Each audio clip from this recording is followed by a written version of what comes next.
My name is Philip Kilcullen. I am an echo tech. I have been a sonographer for 10 years now. And when I first started, I did my internship with Dr. Feinstein and was introduced to contrast back then. And as my career grows, I've utilized contrast more and more. We use it on 100% of our stress echoes, which cuts down our reading and cuts down everything with the patient, better images, better everything. When we have a patient come in that needs contrast, we will actually leave it up to the sonographer. All our sonographers are able to do their own IVs. They're able to make the decision whether they're going to use the contrast by themselves. It all comes down to image quality and whether our echo techs believe that they need the contrast. What this does for the patient when we are doing this is it cuts down the length of their stay in our lab. We can actually make the judgment right away, start the IV and inject the contrast by ourselves. The advantage to this is just a lot less time spent in the lab. We don't have to bring patients back because of inferior images. And that is the number one thing to get the patient in and out and make them, get them as much information as possible. What else? What does it add? What do you see? The contrast can actually take a patient who has very limited windows, very limited images, and that has a non-diagnostic study and actually make it diagnostic for us.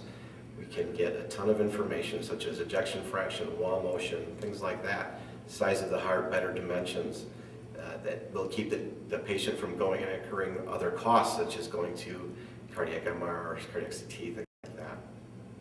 What do you see that you might not be able to see?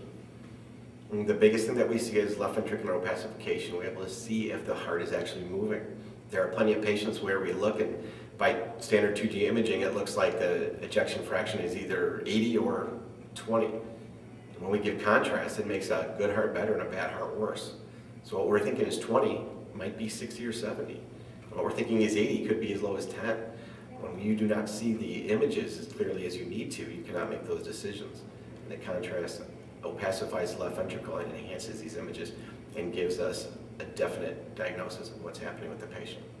What happens if the ejection fraction, if you get it wrong? What happens to the patient? Well, if you get an ejection fraction that's too low called on an echo, that patient is now a candidate for an ICD or an intracardiac defibrillator. And if you made that wrong, you're sending the person for an invasive procedure that they don't need.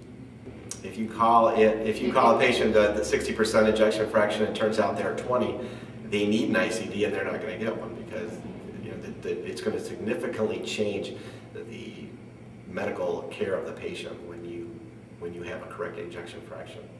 It can change from sending someone who, if you walk into my lab and you have no history, cardiac history, and I come in and inject contrast and see a 10% ejection fraction, you're not going home, you're going to see a cardiologist. And if I don't see that, I can send you home and you'd be very sick. If you walk into my lab, you have no history, and you come in and your ejection fraction, I can't tell, and I inject the contrast and I see that it's 55 to 65, which is normal, you're going to go home, no big deal. And you're confident that what you see with contrast is the way it is? Yes, very confident. Whenever I inject contrast, I know exactly what I'm looking at. And what's it like for the patient? The patient the uncomfortable part about it is the IV, depending on how good you are at the IV, if you need a nurse or if you're comfortable with yourself. That's going to be the worst part for the patient. But in general, the patients do not feel a flush feeling. They don't get hot or cold. They don't feel anything, really. It's just an injection. And how does that compare to alternate diagnostic? If you didn't get the image you need and they go for other tests, what is the patient's experience with the other tests? Besides the fact that the insurance and the money that the patient's going to put out is quite a bit larger, the other exams use different contrasts that are more iodine-based that can actually make the patient, if they have an iodine allergy, they can have a severe reaction to that. They also incur more radiation exposure. And the other thing they incur is, besides the cost, is just an uncomfortable feeling. I've had other dyes before and you feel like you have the flu and you're hot and cold and it's just very uncomfortable. How are the other contrast agents administered on alternate testing? Other testing you can have, I believe, up to 150 cc's injected rapidly into an IV that's in your arm, whereas the contrast we use is injected, it's under 3 cc's.